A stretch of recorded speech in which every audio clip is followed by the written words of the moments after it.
नमस्कार साथियों, प्रेम की बात और फैक्ट्स में आप सभी का स्वागत है। उम्मीद करता हूं आप सभी बेहतर होंगे। दोस्तों, आप सभी को पता होगा कि पहलगांव जम्मू कश्मीर में जो अटैक हुआ और जिस प्रकार से वहां पर नाम पूछ पूछ कर हिंदुओं के ऊपर फायरिंग की गई, जिस प्रकार से उन्हें मारा गया, जिस प्रकार से उन्हें प्रताड़ित किया गया, ये इस देश में कई सारी घटनाएं घटी। लेकिन ये जो घटना घटी है ये अकल्पनीय है। इसके बारे में आप लगातार टीवी पे खबरें देख रहे हैं, हर किसी को इसके बारे में वाकिफ है और सरकार किस प्रकार से एक्शन मोड में है, इससे अंदाज लगाया जा सकता है कि सरकार इस मसले को लेकर कितनी गंभीर है। और इससे पहले जब पुलवामा अटैक हुआ था और उरी में जो हमला हुआ था और उसके बदले यही प्रधानमंत्री नरेंद्र मोदी की सरकार ने जो सर्जिकल स्ट्राइक किया था, उस पर भी यहाँ की विपक्षी दल जो है उसमें कई सारे दलों ने सबूत मांगे थे। तो खैर वो तो उस पर नहीं जाना है। आज जो घटना घटी ये वाकई में दिल दहलाने वाली घटना है और इस देश के 100 करोड़ हिंदुओं की मांग है कि इस घटना के बदले इसका ठोस और पुख्ता इलाज करना जरूरी है। इसमें कोई संशय की स्थिति नहीं है कि इसमें पाकिस्तान का हाथ नहीं है, क्योंकि जब सरकार ने अपनी ओर से बैठक का दौर जब स्टार्ट हुआ उससे पहले ही पाकिस्तान इसमें कूद पड़ा और अपनी सफाई देना चालू कर दिया। लेकिन जब तहकीकात होती है तो इसके तार ऑटोमेटिकली पाकिस्तान से जुड़ते हुए नजर आने शुरू हो जाते हैं। इसमें चाहे वो कितनी भी सफाई दे दे, ये कोई विश्वास कर ही नहीं सकता। इस विश्व में जिस प्रकार से पाकिस्तान आतंकवादियों के पोषक के रूप में उभर कर सामने आया है, ये पूरे देश को पता है, पूरे विश्व को पता है। और जिस प्रकार से सभी राष्ट्रों ने भारत का समर्थन किया है वह भी अपने आप में काबिले तारीफ है। सभी को पता है, आप लोग जानते हैं कि प्रधानमंत्री सऊदी अरब के दौरे पे गए थे। जैसे इस घटना की खबर मिली वो तुरंत वहां से वापस आ गए। और इस घटना की गंभीरता का अंदाज आप इसी बात से लगा सकते हैं कि एयरपोर्ट पे ही उतरते ही इस पे बैठक शुरू हो गई। वो प्रधानमंत्री कार्यालय या अपने आवास पर नहीं गए, सबसे पहली बैठक एयरपोर्ट पे ही हुई। और उसके बाद राजनाथ सिंह जी की मुलाकात, जिसमें देश के एनएसए अजीत डोभाल और एयरफोर्स चीफ मार्शल जो है वो भी उसमें शामिल हुए, एपी सिंह जी। सिलसिलेवार ढंग से मीटिंग का दौर चालू है और अभी कहां तक स्थिति पहुंची है उसी बात को मैं आपके साथ शेयर कर रहा हूं। उस बैठक के बाद प्रधानमंत्री का ही आदेश था, अमित शाह जी उस जगह पर गए जहां पर यह घटना घटी थी पहलगांव में। और शाम में 6 बजे सीएस की मीटिंग भी हुई, जिसमें कि रक्षा मंत्री, गृह मंत्री, एनएसए और भी जो लोग थे वो इसमें शामिल हुए, जिसकी तस्वीर भी साझा हुई। अब इसमें भारत का रुख क्या होना चाहिए, सवाल यही उठ रहा है। हर कोई जानता है कि जिस प्रकार से प्रधानमंत्री नरेंद्र मोदी की सरकार बनने के बाद और जो पुलवामा अटैक हुआ था, उसके बाद से जो सर्जिकल स्ट्राइक हुआ, इस बार इस घटना का परमानेंट इलाज होना जरूरी है, क्योंकि प्यादों का इलाज करने से काम नहीं चलेगा। और इससे भी बड़ी बात यह है कि इस देश के हिंदुओं के ऊपर ये किया गया बहुत बड़ा प्रहार है। और इसके उदाहरण इस बात से दिखे कि जब एक कपल को, उसके हस्बैंड को मारा गया और उनका जब इंटरव्यू लिया गया, टीवी में बात कर रहे थे रिपब्लिक के अर्नब गोस्वामी जी, तो उन्होंने स्पष्ट तौर पे जब ये सवाल पूछा तो जो उनकी वाइफ थी, उन्होंने कहा कि मेरे हस्बैंड को मार दिया तो मुझे भी मार दो। तो कहा कि तुमको नहीं मारेंगे, जाकर मोदी को बोलो। इसका मतलब क्या है कि ये सारे आतंकवादी एक तरह से प्रधानमंत्री मोदी को चैलेंज करने का मतलब है इस राष्ट्र को, इस देश को चैलेंज करने वाली बात हो गई। और इसका बदला उसी के हिसाब से होना चाहिए। ये इस देश के 100 करोड़ हिंदुओं की डिमांड है। और जिस प्रकार से आक्रोश पूरे देश में लोगों के मन में है, सरकार को इसको भी ध्यान में रखना जरूरी है। और अगर इसके ऊपर उस प्रकार की कार्रवाई नहीं की गई तो जो लोग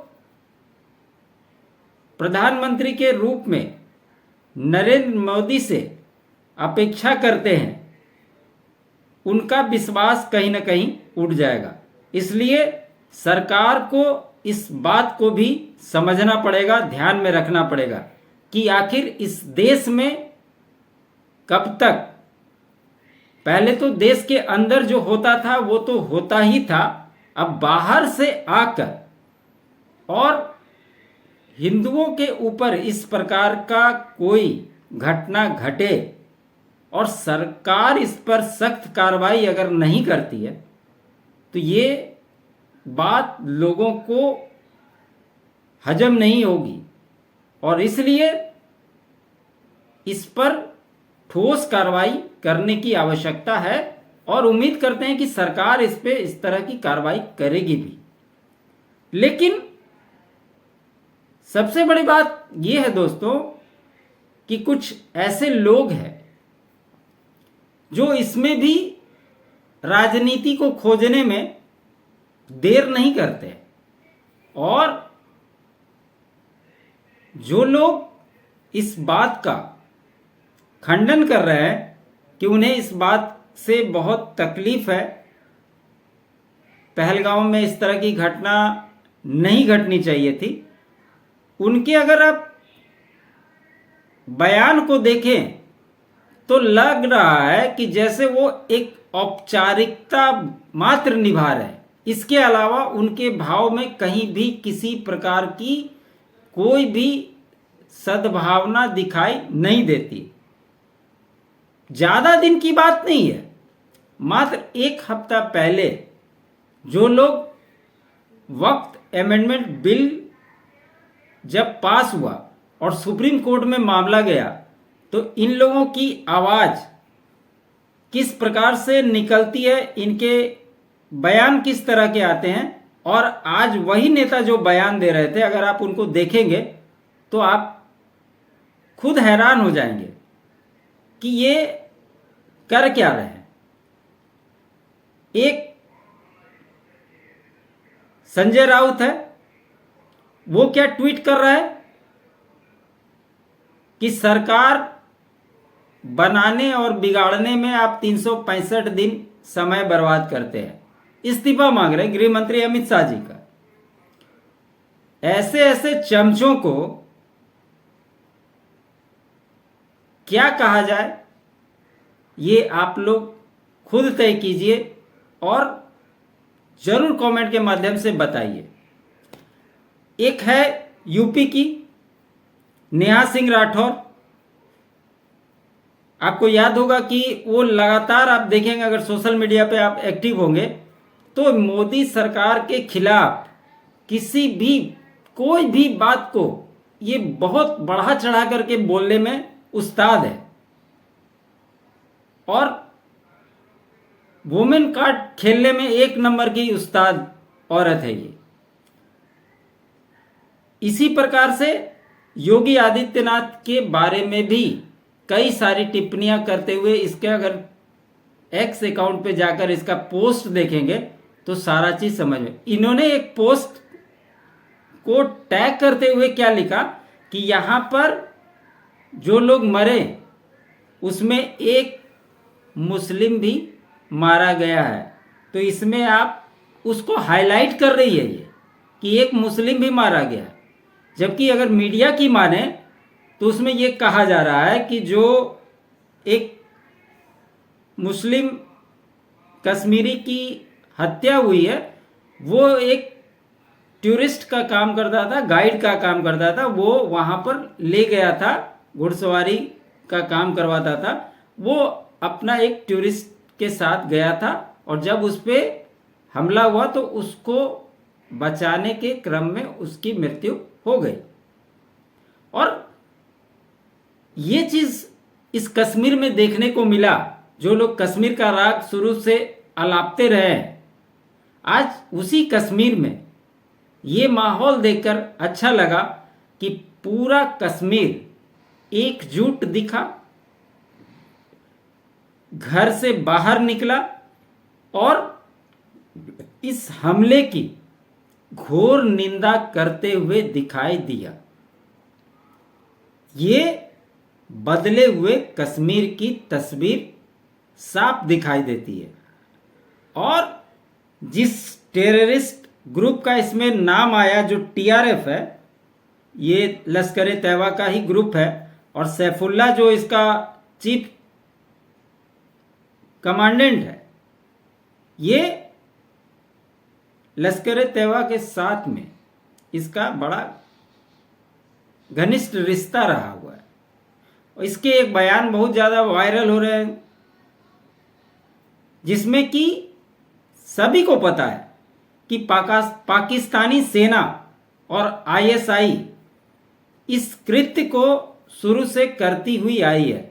और कुछ दिन पहले ही आपने देखा होगा कि पाकिस्तान में जो पाकिस्तान सेना के आसिफ मुनीर हैं, वो किस प्रकार से जमहूरियत की बात कर रहे थे, पाकिस्तानियों की बात कर रहे थे, हिंदुओं से मुस्लिम को अलग बता रहे थे।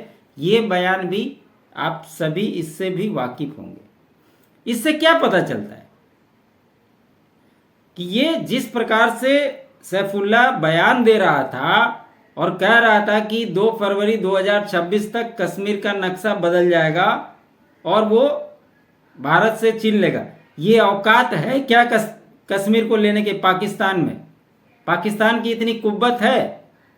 इस देश की सेना अपने आप में इतनी सशक्त है कि वो जब चाहे पाकिस्तान को नेस्ता नाबूद कर दे। लेकिन अगर पुराने बयानों को कुरेदेंगे तो कई सारे देश के ऐसे नेताओं के बयान नजर आएंगे जो ये कहते हुए दिखाई देते हैं, ये बताने की कोशिश करते हैं कि पाकिस्तान के पास एटम बम है। तो एटम बम रहने से क्या उखाड़ लेगा पाकिस्तान? यह भी अपने आप में बहुत बड़ा सवाल है। इसलिए जिस परिप्रेक्ष्य में ये घटना क्रम हुई और बढ़ रही है, इसमें सरकार को हर चीज पर विचार करते हुए ठोस निर्णय लेने की आवश्यकता है। दिन, समय, तारीख सरकार तय करे और इस पर कठिन से कठिन कार्रवाई होनी ही चाहिए, क्योंकि ये हिंदुओं के ऊपर, हिंदुस्तान के ऊपर, सनातनियों के ऊपर ये बहुत बड़ा हमला है। और उन लोगों से भी सावधान रहने की जरूरत है जो इस देश में रहकर और इसमें भी राजनीति करने की कोशिश करते हैं। मैं आज टीवी पे देख रहा था, रॉबर्ट वाड्रा एक बयान दे रहा था कि जिस प्रकार से यहाँ की सरकार मुस्लिमों के ऊपर भेदभाव कर रही है, जुल्म कर रही है, इस प्रकार की घटना होना आम बात है। और ठीक ऐसे ही बयान पाकिस्तान के एक मिनिस्टर है फवाद चौधरी, उसका भी मिलता जुलता बयान आता है। तो इससे कांग्रेस की मानसिकता पे भी सवाल उठता है। सरकार ने भले ही ये घोषणा की है कि कल सर्वदलीय बैठक बुलाएगी और इसके ऊपर चर्चा करेगी, क्योंकि विपक्ष भी इसके मांग कर रहे थे। तो अच्छी बात है, विचार होने चाहिए, सबको अपने विचार रखने चाहिए, लेकिन प्रधानमंत्री नरेंद्र मोदी को उस औरत की बात को, उस बहन की बात को याद रखने की आवश्यकता है जिसके पति को मारा गया और कहा गया कि जाकर मोदी को बोल दो। और इसका कठिन से कठिन कार्रवाई करने की गुजारिश इस देश के 100 करोड़ हिंदू अपेक्षित करते हैं और उम्मीद करते हैं कि इस पर उसी प्रकार से कार्रवाई की जाएगी। आगे किस प्रकार से घटनाक्रम बढ़ते हैं उस पर भी नज़र रहेगी। हालांकि सिंधु जल समझौता को रद्द कर दिया गया है, इससे ही पाकिस्तान त्राहिमाम करने लगेगा, जिसका 80% पानी पाकिस्तान यूज करता है। अगर वो बंद कर दिया गया तो पाकिस्तान की हालत खराब हो जाएगी। अटारी बॉर्डर को बंद कर दिया गया। यहाँ जो भी लोग आए हुए थे सार्क के तहत, उनके वीज़ा को रद्द कर दिया गया है। 48 घंटे के अंदर भारत छोड़ने का आदेश दे दिया गया है। ये काम सरकार ने तत्काल प्रभाव से लागू कर दिया, जो कि एक स्वागत योग्य कदम सरकार का है।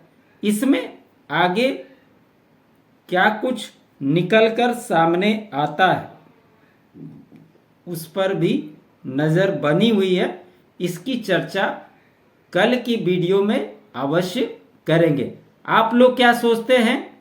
अपनी राय कमेंट के माध्यम से जरूर दें। मेरा ये विश्लेषण अच्छा लगा हो तो लाइक कीजिएगा, शेयर कीजिएगा। चैनल को सब्सक्राइब नहीं किया है तो चैनल को जरूर से जरूर सब्सक्राइब कर लें। आप सभी का बहुत बहुत धन्यवाद।